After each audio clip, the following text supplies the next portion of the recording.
우리 같이 한번 부릅시다. 빈들의 마른 풀같이 같이 찬양합시다. 1절만 같이 찬양합시다.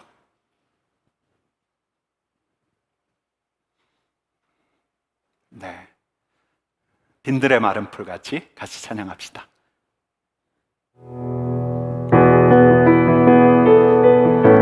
빈들의 마른 풀같이, 빈들의 마른 풀같이 시들은 나의 영혼, 주님의 약속한 성령 간절히 기다리네. 가물어 메마른 땅에 단비를 내리시듯 성령의 단비를 부어 새 생명 주옵소서. 가물어 메마른 땅에, 가물어 메마른 땅에 단비를 내리시듯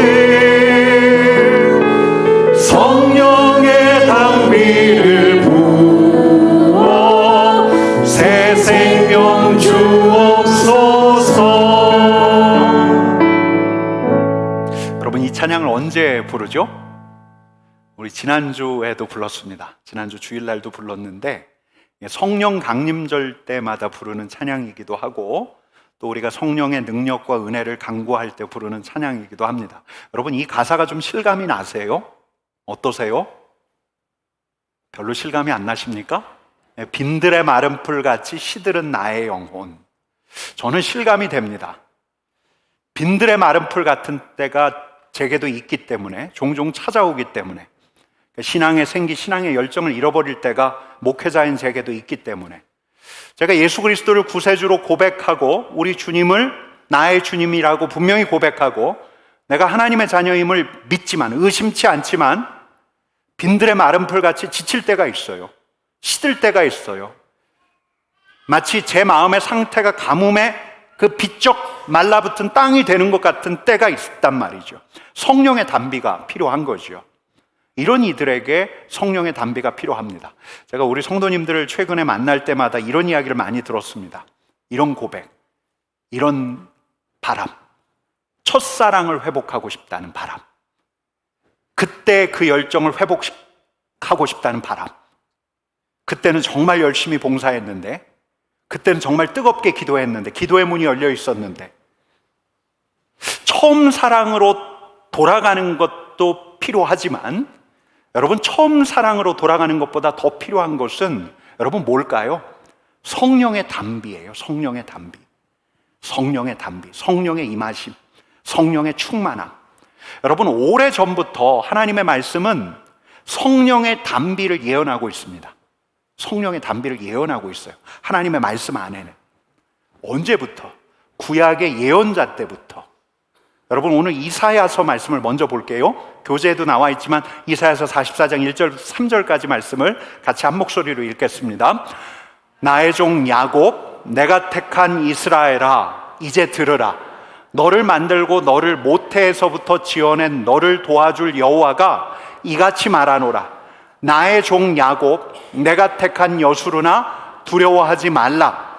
나는 목마른 자에게 물을 주며 마른 땅에 시내가 흐르게 하며 나의 영을 내 자손에게, 나의 복을 내 후손에게 부어주리니 그들이 풀 가운데서 솟아나기를 시냇가에 버들같이 할 것이라. 아멘.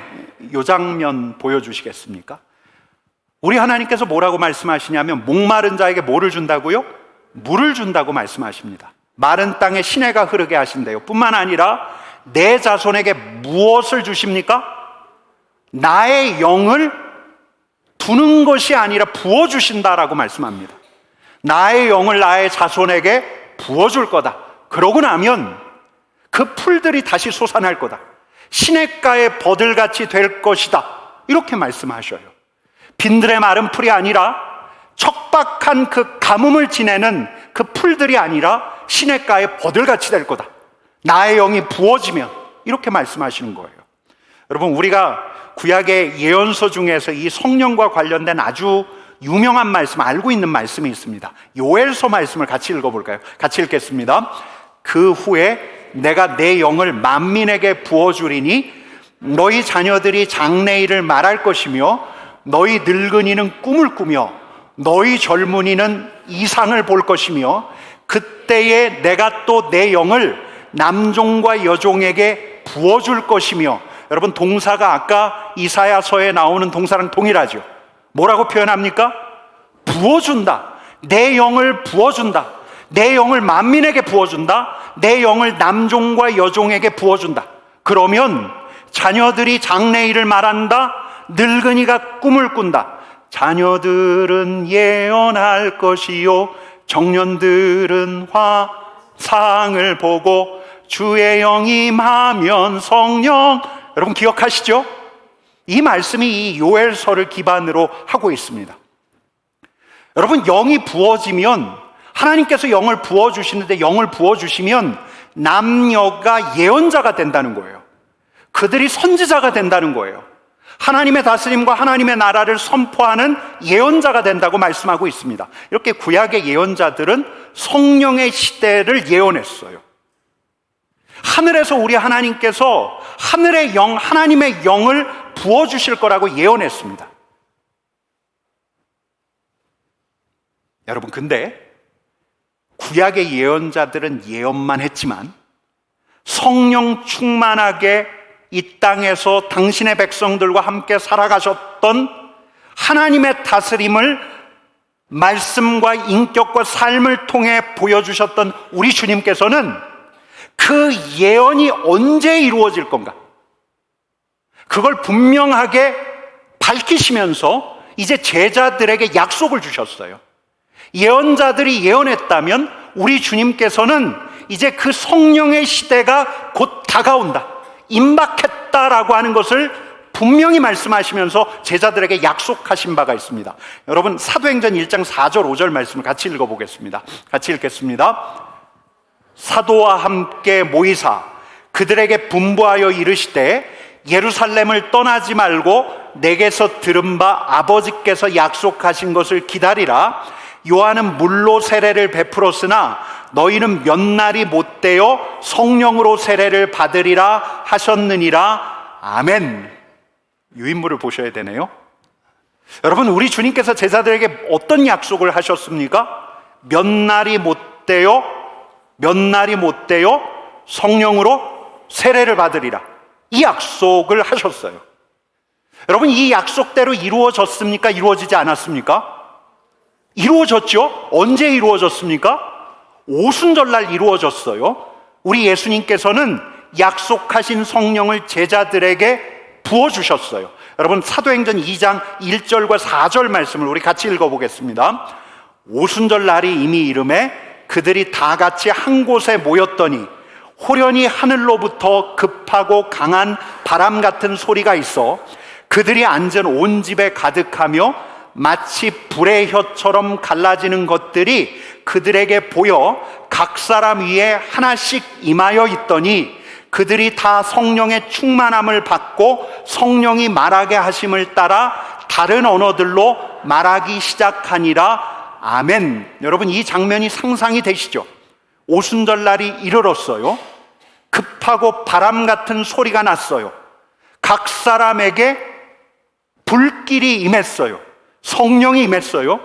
그러자 제자들의 입에서 다른 언어로 어떤 말들이 나오기 시작했어요. 여러분 약속이 이루어졌습니까? 이루어지지 않았습니까? 이루어졌죠. 제자들에게 한 약속이 이루어졌어요. 우리 주님께서 제자들을 모아놓고 성령을 주신다고 약속을 하셨거든요. 근데 제자들에게 주신 이 약속이 제자들에게 그대로 이루어졌어요. 근데 중요한 건 뭐냐면 이 약속이 제자들에게만 주신 약속이 아니라는 거예요. 우리 사도행전 2장 38절과 39절 말씀을 같이 읽어보겠습니다. 같이 읽겠습니다.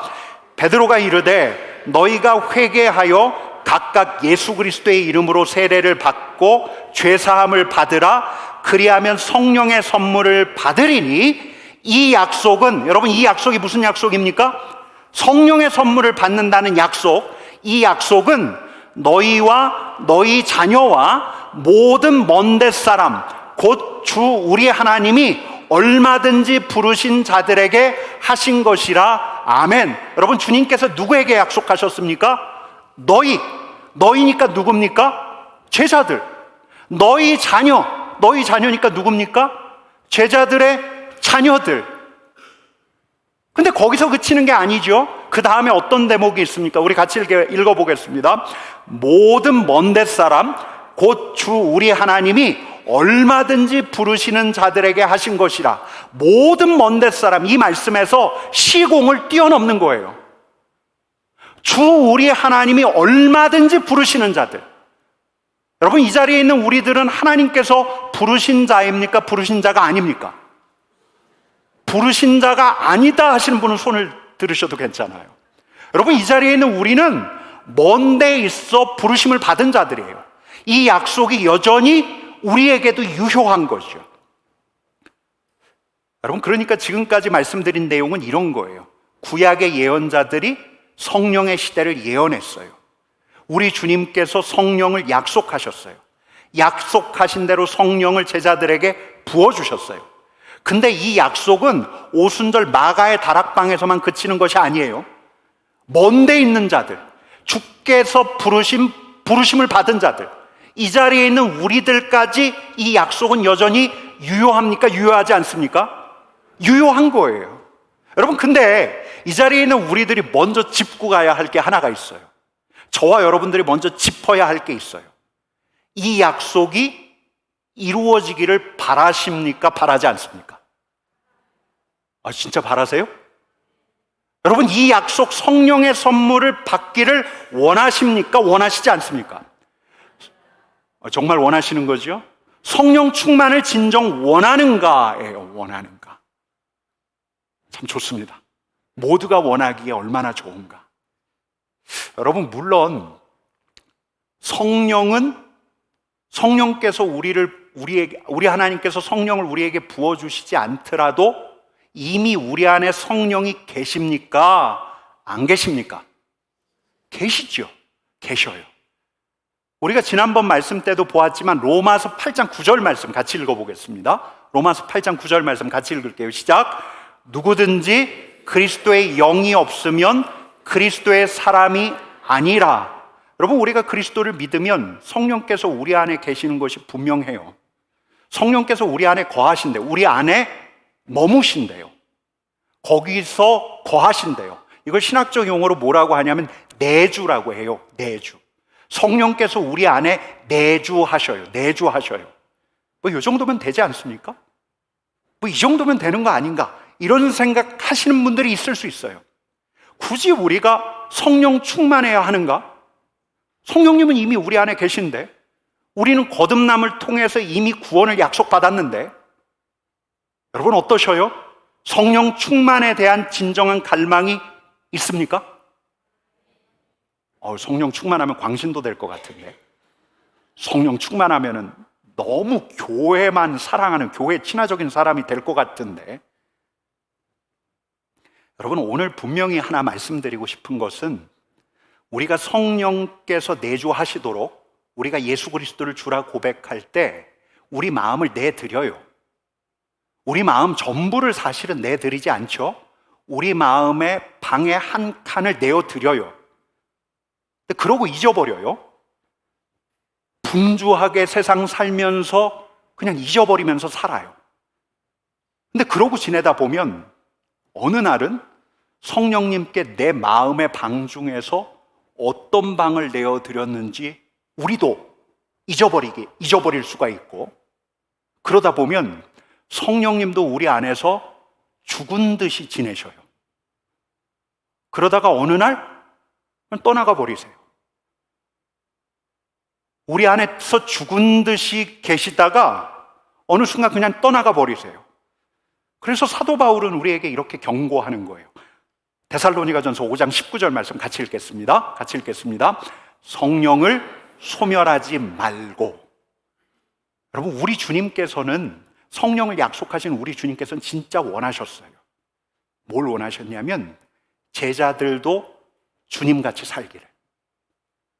제자들도 공생애를 사셨던 우리 주님처럼 살기를, 성령 충만하게 살아가기를, 자녀의 영인 성령 하나님과 동행하기를, 생명의 영인 성령 하나님과 동행하기를, 성령 하나님과 동행하면서 우리 주님께서 그러하셨던 것처럼 우리 주님께서 말씀과 삶과 인격을 통해서 당신께서 무엇을 드러내셨습니까?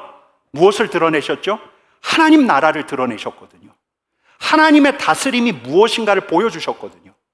우리 주님께서 제자들에게 무척이나 원하셨던 건 그런 거예요. 왜 우리 주님께서 제자들에게 성령을 부으셨냐?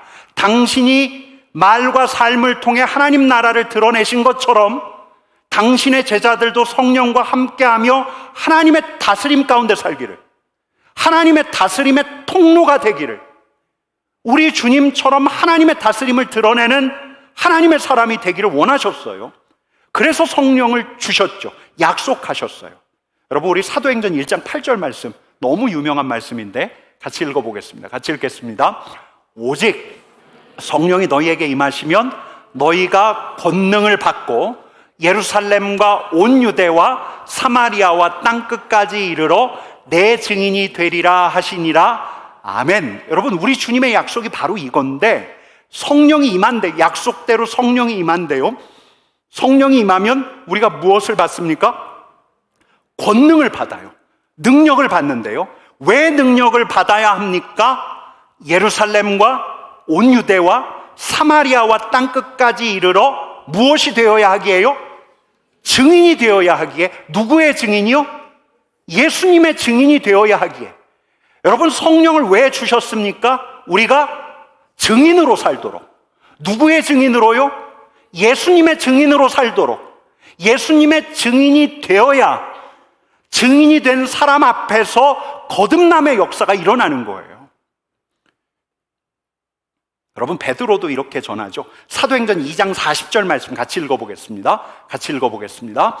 또 여러 말로 확증하며 권하여 이르되 너희가 이 패역한 세대에서 구원을 받으리라 하니.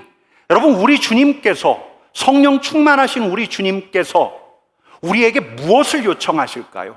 너희가 구원 받았으니 구원을 전하는 사람이 되어라. 너희가 구원을 받았으니 거듭난 이들을 내게로 불러오아라. 성령께서 능력을 주셔야 이 일들이 일어나는 거죠. 여러분, 회심의 역사가 어떻게 해야 일어납니까? 여러분, 당장 실제적으로 우리에게 자녀들이 있는데, 자녀들이 초등학교, 중학교 때까지는 교회를 열심히 나오는데 고등학생쯤 되니까, 아니 서울로 대학을 가니까 이제 교회를 띄엄띄엄 나아가요. 아빠, 엄마가 물을 때만 교회 나갔다고 해요. 여러분, 이들이 구원받는 역사가 어떻게 해야 일어납니까? 여러분, 오늘 말씀에 따르면 우리가 그들에게 복음을 전하려면 우리에게 무엇이 필요합니까? 권능이 필요해요. 성령이 우리에게 임해서 성령께서 우리에게 권능을 주시면 우리가 예수의 증인이 되어서 우리 자녀들로 구원의 길에 들어서게 할 수 있는 거예요. 여러분, 우리가 예수의 증인이 되기 위해서, 회심의 역사에 참여하는 예수의 증인이 되기 위해서 무엇이 필요하다고요? 성령이 필요한 거예요. 성령이 임해야 진짜 예수의 증인이 될 수 있어요. 성령이 임해야 우리가 능력 있게 하나님의 복음을 내 자녀들에게 전할 수가 있어요. 지혜의 말로, 지식의 말로 우리 자녀들을 회심시킬 수 있는 방도가 없어요. 복음을 근사하게 포장해서 감동적인 내 경험을 이야기한다고 해서 내 자녀, 내 이웃, 내 친지가 우리 주님께로 돌아오지 않아요. 구원의 역사는 성령의 능력에 기인해요. 성령의 능력을 통할 때라야 우리가 온전한 주님의 증인이 될 수 있어요. 여러분, 우리가 누구의 증인이라고요? 예수님의 증인이에요. 예수님의 증인.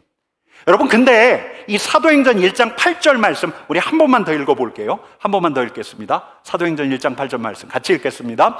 오직 성령이 너희에게 임하시면 너희가 권능을 받고 예루살렘과 온 유대와 사마리아와 땅끝까지 이르러 내 증인이 되리라 하시니라. 아멘. 여러분, 누구의 증인이 된다고요? 예수님의 증인이에요. 여러분, 근데 예수님의 증인이지만 예수님의 증인은 여러분, 예수님이 무엇의 증인이었습니까? 하나님 나라의 증인이었어요. 하나님의 다스림을 증거하신 분이셨어요. 내 증인이 된다는 말은 다르게 이야기하면 나도 또한 하나님 나라의 증인이 된다는 말이에요. 예수님께서 증거하신 하나님 나라의 증인이 내가 되는 거예요. 나를 통해서 하나님 나라가 드러나는 거예요. 예수님을 통해서 하나님의 통치, 하나님의 다스림이 무엇인지 사람들이 알아갔던 것처럼 성령을 받은 나를 통해서 사람들이 하나님 나라가 무엇인지 알게 되는 거예요. 여러분, 제자들은 하나님의 다스림, 하나님 나라를 보았습니까? 보지 못했습니까? 이거 하나님 나라부터 다시 해야 할까요? 여러분, 한번 따라 합시다. 하나님 나라는 하나님의 다스림이다. 예수님은 하나님의 다스림을 보이셨다. 그러니까 예수님은 어떤 분이셨냐면 하나님 나라가 무엇인지 그분을 통해서 많은 사람들이 깨달은 거예요. 하나님께서 통치하신다는 게 이런 거구나. 예수님이 하나님의 나라의 하나의 모델이 되셨던 거예요. 근데 우리가 성령을 받아 증인이 된다는 것은 예수님의 증인도 되지만 예수님께서 증거하셨던 하나님 나라의 증인도 된다는 말이에요. 그러니까 예수님처럼 하나님 나라의 사역을 우리도 할 수 있다는 거예요. 여러분, 제자들은 하나님 나라를 보았습니다. 마가복음 9장 1절 말씀 한번 볼게요. 마가복음 9장 1절 말씀 같이 읽어보겠습니다. 내가 진실로 너희에게 이르노니 여기 서 있는 사람 중에서 죽기 전에 하나님의 나라가 권능으로 임하는 것을 볼 자들도 있느니라. 아멘. 여러분, 이 말씀이 말씀대로 되었을까요? 되지 않았을까요? 되었죠. 여기서 말하는 하나님 나라는 그냥 천국을 말하는 게 아니에요. 새하늘과 새 땅, 우리 주님께서 부활하실 때, 부활하신 우리 주님께서 다시 오실 때 열어가실 새하늘과 새 땅을 이야기하는 게 아니에요. 하나님의 다스림이 임하는 것을, 권능으로 임하는 것을 제자들이 보았어요. 언제요? 성령 받고 난 다음에. 예수님이 있던 자리가 하나님의 다스림이 있던 자리가 되었던 것처럼 제자들이 있던 그 자리가 하나님의 다스림이 있는 자리가 되었어요. 우리 주님께서 병자들을 치유하셨던 것처럼 제자들이 병자를 치유했습니까? 치유하지 않았습니까? 치유했어요. 안진뱅이를 우리 주님께서 일으키셨던 것처럼 제자들이 일으켰습니까? 일으키지 못했습니까? 은과 금은 내게 없거니와 내게 있는 것을 내게 주노니 나사렛 예수 그리스도의 이름으로 일어나 걸으라 라고 명하거든요. 여러분, 우리 주님께서 귀신을 쫓아내셨던 것처럼, 귀신을 쫓아내시면서 하나님의 다스림이 무엇인가를 보여주셨던 것처럼 제자들이 있는 자리에서 귀신이 나갔습니까? 나가지 않았습니까? 나갔어요. 귀신을 쫓아냈어요. 우리 주님께서 눌린 자를 자유하게 하셨던 것처럼 제자들이 있는 자리가 눌린 자가 자유해지는 자리가 되었어요. 여러분, 우리 주님께서 하나님의 통치가 무엇인가를 당신의 삶을 통해서 보여주셨는데 성령이 임해 권능을 받은 제자들을 통해서 하나님의 통치가 무엇인지 또 새롭게 드러났어요. 여러분, 이런 역사에 참여하고 싶지 않으십니까? 여러분, 신앙의 선배들이, 사도들이 이런 역사에 참여했거든요. 수많은 믿음의 사람들이 이런 역사에 참여했거든요. 그들이 예수의 증인이 되었고 동시에 하나님 나라의 증인이 되었거든요. 여러분, 우리에게 이런 열망이 있습니까? 없습니까? 있기를 소망해요. 여러분, 우리 자신들에게, 우리 성도들에게 하나님 나라에 대한 열망으로 가득하기를 간절히 축원합니다. 여러분, 우리가 우리 이웃들에게 예수의 증인이 되어야 해요. 여러분, 우리가 우리 이웃들에게, 우리 공동체가 이 대구 지역 안에서 하나님의 다스림의 통로가 되어야 해요. 예수의 증인, 하나님 나라의 증인이 되어야 해요. 하나님의 다스림의 통로가 되어야 해요. 여러분, 오늘 중앙일보를 제가 보는데 굉장히 감동적인 글이 있었어요. 그 고대 심리학과 교수가 아주 자기의 솔직한 고백을 이야기하는데, 이분이 이제 어떤 환자들을 자주 보냐면 우울증 환자들을 자주 봐요. 우울증 환자들을 자꾸 보다 보니까 그 우울감이 자기에게도 밀려오죠. 자기도 우울해지는 거예요. 나는 전문가인데, 나는 우울증 전문가인데 왜 이렇게 우울이 나에게서 떠나지 않을까? 우울증 전문가로서 우울을 다루다 보니까 그 우울함이 자기에게도 밀려와요. 근데 이분이 가다가 어느 날 특별한 깨달음 하나를 얻었대요. 그게 이제 이 글의 제목이기도 했는데, 어느 날 퇴근길에 불현듯 이런 생각이 자기에게 찾아오더래요. 아니, 나는 뭐라고 우울이 없을까? 내가 뭐라고 우울이 없을까? 내가 뭐라고 나에겐 우울이 없어야 한다고 생각하지? 난 내가 뭐라고 내 안에 있는 우울을 밀어내야 한다고 생각하지? 이분이 이 우울에 대한 해법을 찾아요. 어떤 해법인지 아세요? 우울을 그냥 품는 거예요. 내 마음 안에 있는 그 우울함을 밀어내는 게 아니라 우울함의 자리를 마련해 두는 거예요. 그 우울함을 있는 그대로 인정하는 거예요. 그냥 품고 가는 거지. 그냥 같이 가는 거지. 저는 이 글이 굉장히 감동적이었어요. 아, 그런 거지. 우울함 같이 가는 거지. 품고 가는 거지. 끝까지 가는 거지. 근데 그 글을 덮고 다시 생각하는데 이런 생각이 들어요. 우리 주님은 그걸 원치 않을 텐데, 우리 주님께서는 그걸 원하시지 않을 텐데. 아니지. 우리 주님께서는 치유하기를 원하실 텐데. 여러분, 심리 상담을 통해서 기대할 수 있는 최선은 뭐냐면 품는 거예요. 품는 거. 근데 성령이 임해서 하나님의 다스림의 통로가 된 사람은 예수님의 마음 때문에 그 이상을 구해요. 구할 수 있어요. 그분의 임재의 능력으로 우울함을 겪고 있는 그에게 그분께서 찾아가기를 구해요. 우리 주님께서는 완치시킬 수 없는 질환이 하나도 없다는 것을 고백하며 그 이상을 구할 수 있는 게 성령이 임한 사람들이에요. 여러분, 제가 종종 말씀드리는 개념 하나가 있는데 그 개념은 뭐냐면 하늘이 열려 있다는 거예요. 하늘이 닫혀 있습니까? 열려 있습니까? 하늘은 열려 있어요. 예수 그리스도의 십자가로 말미암아 그분의 영광에 이르는 길이 이제는 열렸어요. 우리가 기꺼운 마음으로 믿음으로 그분에게 다가설 수가 있어요. 하늘이 열려 있다는 말은 보이지 않는 세계가 보이는 세계와 접해 있다는 거예요. 보이지 않는 그분께서 보이는 세계를 관장하고 계시다는 거예요. 보이지 않는 그분께서 보이는 세계에 영향을 미치십니까? 미치시지 않습니까? 미치시는 거예요.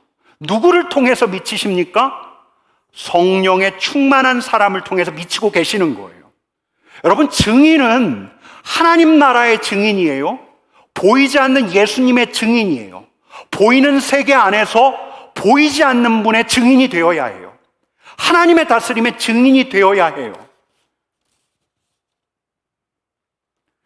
그러면 여러분, 우리가 성령이 임하여 권능을 받으면 누구의 증인이 된다고요? 예수님의 증인이 돼요. 또 무엇의 증인이 된다고요? 하나님 나라의 증인이 되는 거예요. 잘 따라오고 계시죠? 안 따라오고 계신 분은 앞으로 부르겠습니다. 우리는 권능을 받으면 예수의 증인, 하나님의 다스림의 증인이 될 수 있는 거예요. 근데 그러면 우리에게 임하는 권능이 뭔가? 성령께서 우리에게 권능과 능력을 주신다고 하는데 그 능력의 실체가 무엇인가? 고린도전서에 나와 있어요. 여러분, 우리 고린도전서 12장 3절부터 11절 말씀을 우리 같이 읽어보겠습니다. 같이 읽겠습니다. 시작.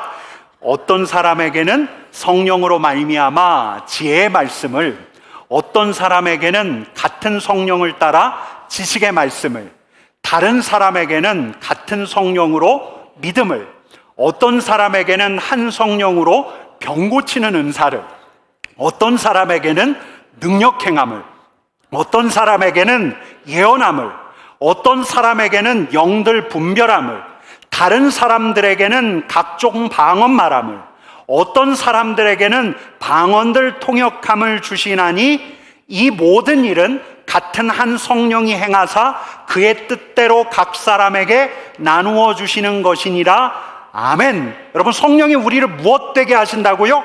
예수의 증인이 되게 하세요. 성령이 임하면 우리가 하나님 나라의 증인이 돼요. 이를 위해서 성령이 임하면 우리에게 권능이 부어지는데, 어떤 권능이 부어집니까? 어떤 사람에게는 성령으로 말미암아, 한번 보여주실래요? 성령으로 말미암아 지혜의 말씀을 주신대요. 하나님의 뜻, 목적, 계획을 깨달아요. 교회가 어디로 가야 하는지 지혜의 말씀, 그 능력을 받은 이는 깨달아요. 그래서 교회에 선포할 수가 있어요. 어떤 이에게는 어떤 능력을 주시냐? 지식의 말씀을 주셔요. 그 사람이 감추고 있는 거 알아채요. 그 공동체에 보이지 않는 상태를 알아채요. 그게 지식의 말씀이에요. 또 어떤 사람에게는 성령께서 어떤 능력을 주시냐? 믿음도 능력이에요. 믿음도 권능이에요. 다른 사람 다 흔들리고 믿지 않는데 분명한 믿음을 주셔요. 어떤 사람에게는 치유의 은사를 주셔요. 그 다음 또 어떤 사람에게는 능력 행함을 주셔요. 어떤 사람에게는 위로와 격려의 말로 하나님의 마음을 전해주는 예언의 은사를 주세요. 또 어떤 사람에게는 영들을 분별하게 하세요. 이게 악한 영인지, 악한 영이 어떻게 이 사람들을 속이는지 분별하게 하세요. 또 어떤 사람에게는 방언을 주세요. 또 어떤 사람에게는 통변을 주세요. 여러분, 이렇게 능력은 다양해요. 하나가 아니에요. 다양한 권능을 주세요. 왜요? 우리가 증인되어야 하기에, 우리가 하나님 나라의 증인되어야 하기에 성령께서는 이런 능력을 당신의 뜻대로 주셔요. 그럼 여기서 다시 물어볼게요. 여러분, 성령을 원하십니까? 원하시지 않습니까? 예, 원해요. 여러분, 진심으로 이 자리에 있는 우리 성도들 모두에게 성령께서 충만하게 임하시기를 간절히 축원합니다. 여러분들에게 능력을 주시기를 축원합니다. 지혜의 말씀과 지식의 말씀을 주시기를 축원합니다. 병고침의 은사를 주시기를 축복합니다. 방언과 영분별의 은사를 주시기를 축복합니다. 여러분, 성령께서는 우리에게 능력을 주시기를 원하셔요. 왜요? 증인이 되어야 하기에. 여러분, 그러면 그 다음 그럼 그 성령이 어떻게 해야 우리에게 임하는가? 우리가 어떻게 해야 우리에게 부어지는 성령을 맞을 수가 있는가? 오순절 마가의 다락방에 있던 120문도처럼 우리는 어떻게 해야 성령 충만하게 나아갈 수 있는가? 여러분, 제가 토레이 목사님의 이야기를 계속해서 이야기하는데, 이 개혁교회 성령론에 대해서 이야기하셨던 토레이 목사님이 사도행전을 아주 면밀하게 연구하다가 성령 세례를 받는 법을 이렇게 정리를 해요. 그리고 이대로 이분이 사역을 계속했어요. 수많은 사람들이 성령의 임하심을 맞았을까요? 맞지 못했을까요? 성령의 부어주심의 역사 가운데 있었어요. 그분이 제안하는 7가지 단계가 다음과 같습니다. 이걸 한번 같이 읽어볼까요? 첫 번째 단계 한번 같이 읽어볼까요? 예수 그리스도를 주라고 고백하라. 두 번째 단계는 알고 있는 모든 죄를 회개하라. 세 번째 단계는 예수 그리스도에 대한 믿음을 공개적으로 고백하라. 네 번째 단계는 그리스도께 순종하라. 다섯 번째 단계는 성령께서 임하시기를 갈망하라. 여섯 번째 단계는 성령께서 임하시기를 분명하게 구하라. 일곱 번째 단계는 성령이 선물 주실 줄을 믿음으로 받고 기다리라. 이거 다음 주까지 외워오실 수 있겠습니까? 하실 수 있습니다. 첫자 따서 주제, 공순, 갈구, 및 이렇게 외워도 됩니다. 외워야 할 거는 외울 필요도 있어요. 여러분, 이 7가지 단계가 어떤 말씀에서 비롯되었냐면 사도행전 2장 36절부터 38절 말씀 때문이에요. 우리 같이 읽어보겠습니다. 같이 읽을게요. 그런즉 이스라엘 온 집은 확실히 알지니 너희가 십자가에 못 박은 이 예수를 하나님이 주와 그리스도가 되게 하셨느니라.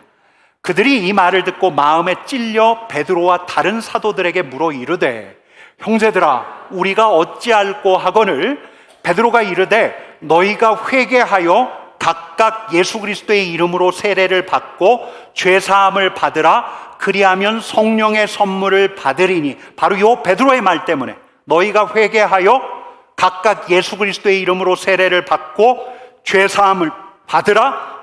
그리하면 성령의 선물을 받으리니. 이 대목에서 이 7가지 단계를 뽑아내요. 베드로가 처음에 뭐라고 이야기합니까? 너희가 회개하라. 여러분, 오순절 마가의 다락방에 성령이 임하고 난 다음에 성령 충만했던 베드로가 이 오순절을 기해서 예루살렘으로 몰려든 이 수많은 사람들 앞에서 방언으로 말하기 시작했고 그들의 언어로 복음을 막 전하기 시작하니까 이들이 막 굉장히 당황해서 이들을 쳐다보잖아요. 그때가 아침이었어요. 그러자 베드로가 이제 설교를 하는데 너희가 못 박은 그 예수, 그분을 하나님께서는 주와 그리스도로 삼았다라고 하니까 그들이 양심이 찔리기 시작했어요. 그들이 베드로에게 묻습니다. 그럼 우리가 어찌할까? 사도 베드로가 이야기하는 거예요. 회개하라. 회개하라. 회개하라라는 말 안에는 이 첫 번째 단계, 두 번째 단계가 들어가 있어요. 회개하라라는 건, 회개는 마음을 바꾸는 거죠. 마음을 바꾸는 거. 여러분, 맞습니까? 틀립니까? 회개는 마음을 바꾸는 거예요. 누구에 대한 마음을 바꾸는 겁니까? 먼저는 예수 그리스도에 대한 마음을 바꾸는 거예요. 예수 그리스도 그분, 그냥 랍비 그 이상 그 이하도 아니었는데, 예수 그리스도 갈릴리 지역을 다니던 그 위대한 스승 그 이상도 그 이하도 아니었는데, 예수 그리스도에 대한 마음을 바꾸라는 게 회개하라라는 말 안에 포함되어 있어요. 예수 그리스도를 뭐라고 고백해야 합니까? 주라고 고백해야 하는 거예요. 예수 그리스도를 주라고 고백해야 하는 거예요. 여러분, 우리 36절 말씀을 한 번 더 읽어보겠습니다. 36절 말씀 같이 읽겠습니다. 그런즉 이스라엘 온 집은 확실히 알지니 너희가 십자가에 못 박은 이 예수를 하나님이 주와 그리스도가 되게 하셨느니라. 아멘. 베드로가 선포하는 거예요. 예수 그리스도 그분이 누군가? 하나님께서 그리스도가 되게 하신 분이다. 그분이 바로 우리의 주인이시다. 여러분은 정말 예수 그리스도를 주님으로 구세주로 고백하십니까? 여러분, 이 고백이 먼저 우리 안에 있어야 하는 거예요. 이 거듭남과 구원에 이르는 고백이 성령의 그 임하심을 받기 위한 가장 첫 번째 단계라는 거예요. 예수 그리스도를 구세주로 고백하는가? 여러분, 이 질문은 예수 그리스도가 나를 건지신 분이신가를 믿는 거죠. 내가 죽을 수밖에 없는 죄인이었는데 그분이 나를 구원하신 분이시다 고백할 수 있어야 예수님은 구세주이십니다라고 고백할 수 있는 거죠. 여러분, 이런 고백하실 수 있으시겠습니까? 그러니까 예수 그리스도가 주다라는 고백 안에는 예수 그리스도를 통한 그 십자가의 놀라운 능력에 대한 믿음을 포함하고 있는 거예요. 예수 그리스도의 십자가를 믿어야, 십자가를 통한 구속을 믿을 때라야 우리는 예수님을 구세주로 그리스도로 고백할 수가 있거든요. 여러분, 우리가 언젠가도 읽었지만 로마서 3장 23절 24절 말씀을 같이 읽어보겠습니다. 같이 읽겠습니다. 시작. 모든 사람이 죄를 범하였음에 하나님의 영광에 이르지 못하더니 그리스도 예수 안에 있는 속량으로 말미암아 하나님의 은혜로 값없이 의롭다 하심을 얻은 자 되었느니라. 여러분, 이 말씀이 믿어질 때라야 우리는 예수 그리스도를 주라 고백할 수 있어요. 우리가 죄인이어서 하나님의 영광에 이르는 길이 닫혀져 있었는데 그분의 십자가의 속량으로 말미암아, 우리를 대신한 그분의 대속적 죽음으로 말미암아 우리가 값없이 의롭다 하심을 여긴 자 되어서 하나님의 영광에 이르는 길이 열린 거예요. 이 말씀이 믿어질 때라야 우리는 예수 그리스도를 주라 고백할 수 있는 거예요. 여러분, 구원이 우리의 능력으로 된 게 아니지요? 거듭남이 우리의 노력과 우리의 공로로 되는 게 아니지요? 여러분, 구원이 어떻게 해서 옵니까? 예수 그리스도의 십자가를 통해서 오는 거죠. 하나님의 다스림에 이르는 길이 누구를 통해서 열리게 되었습니까? 예수 그리스도를 통해 열린 거죠. 그분의 십자가로 말미암은 거죠. 자격 없는 내 힘이 아니라 예수의 보혈로 말미암아, 그분의 죽으심으로 말미암아 하나님의 다스림에 이르는 길이 열린 거예요. 구원에 이르는 길이 열린 거예요. 이걸 믿는가? 이걸 믿는가? 이게 첫 번째예요. 여러분, 첫 번째가 뭐라고요? 예수 그리스도를 주라고 고백할 수 있어야 해요. 여러분, 고백하십니까? 예수님은 나의 주인이십니다. 나의 구세주이십니다. 더하여 나의 왕이십니다. 라고 고백할 수 있는가예요. 이게 첫 번째. 그 다음에 두 번째는, 두 번째 단계 같이 한번 읽어봅시다. 같이 읽겠습니다. 회개해야 한다. 베드로가 이렇게 이야기했어요. 회개하라. 회개하라 라는 말 안에는 예수님에 대한 마음의 변화뿐만 아니라 예수님 때문에 열린 길을 가지 못하게 하는 우리의 죄에 대한 고백, 회개가 있어야 하는 거예요. 여러분, 사도행전 2장 28절 말씀 우리 한 번만 더 읽어볼게요. 사도행전 2장 28절 말씀, 38절 말씀 같이 읽겠습니다. 같이 읽겠습니다. 하거늘 베드로가 이르되 너희가 회개하여 각각 예수 그리스도의 이름으로 세례를 받고 죄 사함을 받으라. 그리하면 성령의 선물을 받으리니. 예수님에 대한 마음도 정해야 하지만 우리 안에 있는 죄, 우리가 아직 처리하지 못한 죄, 이 죄를 낱낱이 고백할 때, 처절하게 자복할 때, 그 다음 단계로 갈 수가 있다는 거예요. 그 토레이 목사님 책에 보면 이런 이야기가 나와요. 한 선교사님이 선교사로 파송돼서 한 20년을 사역을 했는데 20년 사역의 열매가 없더래요. 회심자가 아무도 없는 거예요. 너무너무 답답해서 그래도 성경을 읽다 보니까 성령 충만을 구해야 한다는 것을 깨닫고 성령 충만을 계속 구했대요. 하나님, 내 입술의 권세를 허락하시기를 원합니다. 성령의 능력과 나타나심을 주옵소서. 근데 그분에게 성령 충만이 가능하지가 않더래요. 성령께서 임하시지 않더래요. 그래서 토레이 목사님을 찾아왔어요. 내가 성령 충만을 그렇게 구했는데 회심자가 없어서 사역의 열매가 없어서 성령 충만하기를 간절히 구했는데 목사님, 왜 제게는 성령이 임하지 않습니까? 토레이 목사님이 그 자리에서 아주 단도직입적으로 이렇게 이야기했대요. 형제님, 그 까닭은 다른 데 있는 게 아니라 당신 안에 그대로 간직하고 있는 죄 때문입니다.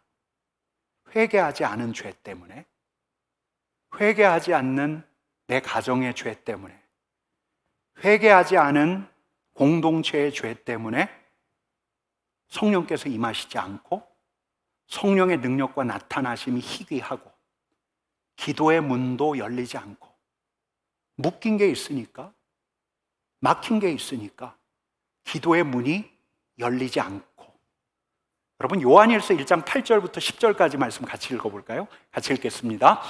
만일 우리가 죄가 없다고 말하면 스스로 속이고 또 진리가 우리 속에 있지 아니할 것이요, 만일 우리가 죄를 자백하면 그는 미쁘시고 의로우사 우리 죄를 사하시며 우리를 모든 불의에서 깨끗하게 하실 것이요, 만일 우리가 범죄하지 아니하였다 하면 하나님을 거짓말하는 이로 만드는 것이니 또한 그의 말씀이 우리 속에 있지 아니하니라. 나는 회개할 게 아무것도 없습니다. 나는 죄를 짓지 않았습니다. 그 말씀 보여주실래요? 나는 죄가 없습니다 라고 말하면, 나는 범죄하지 아니하였다 하면 요한 사도는 우리에게 뭘 일러주냐면 그건 하나님을 거짓말하는 이로 만드는 것이다. 네 안에 하나님의 말씀이 없는 것이다 라고 이야기해요. 여러분, 우리를 결박하고 있는 죄가 있습니까? 우리를 묶고 있는 죄가 있습니까? 아직 우리가 처리하지 못한 죄가 있습니까? 교만, 음란, 은밀한 죄악, 미움과 증오, 불순종, 앙심이 있습니까? 이걸 고백하라는 거예요. 성령을 막고 있는, 성령이 오실 길을 차단하고 있는 우리의 죄악을. 우리 하나님께서는 성령을 주시기 전에 우리를 깨끗하게 하고 싶으신 거예요. 정결하게 성령의 전을 먼저 만들고 싶어 하시는 거예요. 은밀한 죄악을 고백할 때라야 내 속에 있는 아직 처리하지 못한 죄악을 주님 앞에 있는 그대로 아랠 때라야 비로소 기도의 문이 열린다는 것을 우리가 지난 금요 기도회 때 조금 경험했어요.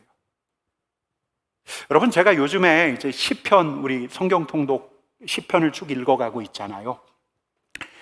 그냥 이번에는 한 가지 결심을 했는데, 말씀 한 절, 시편을 읽다가 오늘 본문 중에서 나오는 그 한 절을 그 다음날 하루 종일 주야로 묵상하자.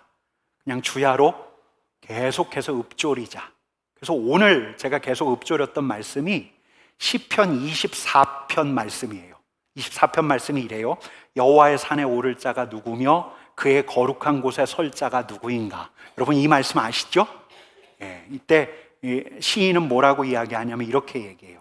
손이 깨끗한 자, 여호와의 성산에 설 수 있는 자는 손이 깨끗한 자, 마음이 청결한 자, 뜻을 허탄한 데 두지 않는 자, 거짓 맹세하지 않는 자, 이 사람이 거룩한 여호와의 성산에 설 수 있지, 하나님의 임재 가운데 그분의 영광 가운데 살 수 있지 말을 해요. 손이 깨끗하고 마음이 청결하고. 제가 이 말씀을 계속 이제 읊조리는데 이 말씀을 통해서 내가 회개하면 좋겠다 생각은 했는데 이 말씀을 아무리 읊조려도 별로 감회가 없어요. 손이 깨끗한 자, 나 그래도 손 더럽지 않은데, 코로나 이후에는 손도 열심히 닦는데, 손이 깨끗한데 내가 남을 해하거나 그러진 않은 것 같은데, 마음이 청결한 자, 그래도 내 마음 이렇게 들여다보면 그렇게 탁하지 않은 것 같은데 자기 의로 가득하죠. 뜻을 허탄한 데 두지 않는 자, 나 뭐 특별한 야망 욕심 없는데, 뜻을 허탄한 데 두지 않는데, 나도 거룩한 성산에 좀 기어 올라갈 수는 있지 않을까? 당당하게는 서지 못하더라도. 근데 그런 생각도 했어요. 정말 회개할 게 없는가? 이 말씀을 통해서 하나님께서 나에게 무언가를 깨닫기를 원하시는데 회개할 게 없는가? 그렇게 그냥 오늘 한나절을 보냈는데, 특별한 감회 없이 한나절을 보냈는데, 서울에 있는 한 목사님이 저한테 아까 전화를 했어요. 전화를 하더니 저한테 이야기해주고 싶은 이야기가 있다는 거예요. 그리고 한 목사님 이야기를 들려줘요. 이 목사님은 30대 때 예수전도단 대표를 했어요. 그래서 저 제주에 있는 열방대학을 세웠어요. 그리고 지금은 이제 다른 선교단체를 섬기는 목사님인데 우리 통합층 목사님이에요. 아주 말씀을 사랑하고 성령에 민감한 목사님이에요. 한 60이 넘었는데 이분이 지금은 어떤 선교단체를 섬기고 있냐면 재정, 말씀, 리더십 훈련을 하는 선교단체, 또 열방 선교를 위해서 재정을 막 흘려보내는 선교단체를 섬기고 있어요. 근데 이 선교단체에서 고민하다가 어떤 결정을 내렸냐면 일산에다가 다음 세대 훈련센터를 짓기로 결정을 했대요. 그래도 이 선교단체의 재정이 꽤 됐어요.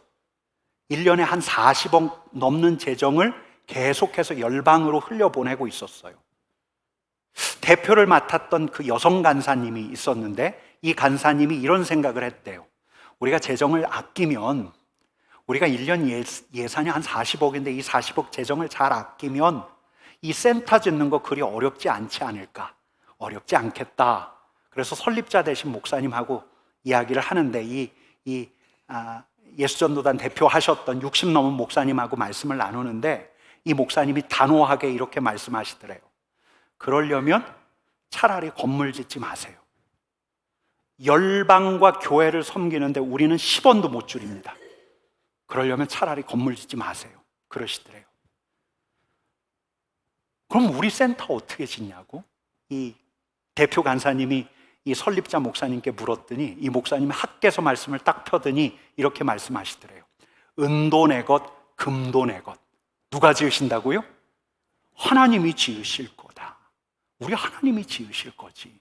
하나님께서 계획이 있다면 하나님이 지으실 거지. 여러분, 이 말에 이 대표 간사님이 힘을 냈지만, 용기를 얻었지만 걱정과 염려가 사라집니까? 사라지지 않습니까? 잘 안 사라지죠. 이 재정을 어떻게 채워넣어야 되나? 고민하게 되었대요. 그리고 어느 날은 밤 12시에 비가 추적추적 오던 날이었는데 걱정이 되어서 그 센터 부지로 가봤대요. 근데 센터 부지에 가봤는데 그 비 내리는 컴컴한 그 어딘가에서 기도하는 소리가 나더래요. 뜨겁게 전심으로 기도하는 소리가 들리더래요. 누가 기도하고 있지 여기서? 가봤더니 60이 넘은 그 목사님이 그 비 오는 날 땅바닥에서 무릎을 꿇고 간절히 기도하고 있더래요. 제가 이 이야기를 듣는데 그냥 한 대 맞는 것 같았어요. 야, 이런 분이 손이 깨끗하고 마음이 청결하고 뜻을 허탄한 데 두지 않는 분 아닌가? 이런 분이 정말 성산에 오를 자 아닌가? 거룩한 산에 오르는 자 아닌가? 오직 주님의 도움을 구하며 순전하게 주님 앞에 서는 이 사람이야말로 거룩한 산에 오르는 자가 아닌가? 야, 난 멀었구나. 그런 생각이 들면서 절로 회개가 나와요. 마음이 청결하고 순전한 사람은 여호와의 능력과 임재를 구하면서 무릎 꿇고 기도하는데 저는 그래 본 적이 없더라고요. 추적추적 비 내리는 날 밤늦도록 주께서 주신 비전을 놓고 그 목사님께서는 그 혹독한 자리에서 간절히 기도하는데 주께서 제게도 주신 비전이 있거든요. 저는 그 비전을 놓고 이렇게 기도하기 좋은 너른 본당에서 무릎 꿇고 기도한 적이 한 번도 없더라고요. 위로부터 오는 은혜를 제가 막고 있었던 것이 아닐까? 우리 성도들의 기도의 문을 내가 막고 있었던 것이 아닐까? 은혜가 열리지 않는다고 불평하면서 진심을 다해 기도하며 기도의 문을 열려고 하지 않았던 게 제 자신이 아니었던가? 회개하라. 회개하라. 그 이야기가 제게 회개하라. 회개하라는 소리로 들렸어요. 여러분, 우리가 묻고 있는 게 있어요. 은혜가 오려고 하는데 그 은혜를 우리가 막고 있어요. 우리가 막아 세워요. 우리가 처리하지 못한 우리의 죄악들, 은밀한 죄악들이 있어요. 그걸 처리해야 해요. 그래야 위로부터 은혜가 임해요. 처절한 자복이 필요해요. 처절한 회개가 필요해요. 부흥의 시기에는 그에 앞서 늘 하나님을 향한 자복과 회개가 있었어요. 겸비한 마음으로 주님 앞에 나아가 처리하지 못한 죄악들을 온전히 다하려였어요. 하나님, 내가 은혜를 차단했습니다. 우리 가정에 하나님께서 능력과 은혜와 지혜를 주시려는데 내가 그 은혜를 막고 있었습니다. 하나님, 우리 공동체에 하나님께서 은총을 부어주시기를 원하는데, 성령 충만하게 하시기를 원하는데, 하나님, 제가 그 기도의 문을 닫고 있었습니다. 그 문을 잡고서 열리지 못하도록 막고 서 있었습니다. 이런 자복과 회개가 있을 때라야 여러분 비로소 그 다음으로 가요. 베드로 사도는 우리에게 말해요. 성령의 선물을 주실 것이다. 성령의 선물이 주어지면 능력을 받아 예수의 증인이 되고 하나님 나라의 증인이 될 것이다. 그러기에 앞서 예수를 주라 고백하라. 네 마음을 돌이키라. 그리고 아직 처리하지 못한 내 안에 있는 죄악이 있다면 찾아내어 온전히 주님 앞에 회개하라. 여러분, 그럴 때라야 은혜가 비로소 열릴 수 있는 거예요. 여러분, 우리 같이 찬양하기를 원하는데요, 이 찬양 우리 같이 합시다. 이 세상 험하고 우리 같이 찬양합시다.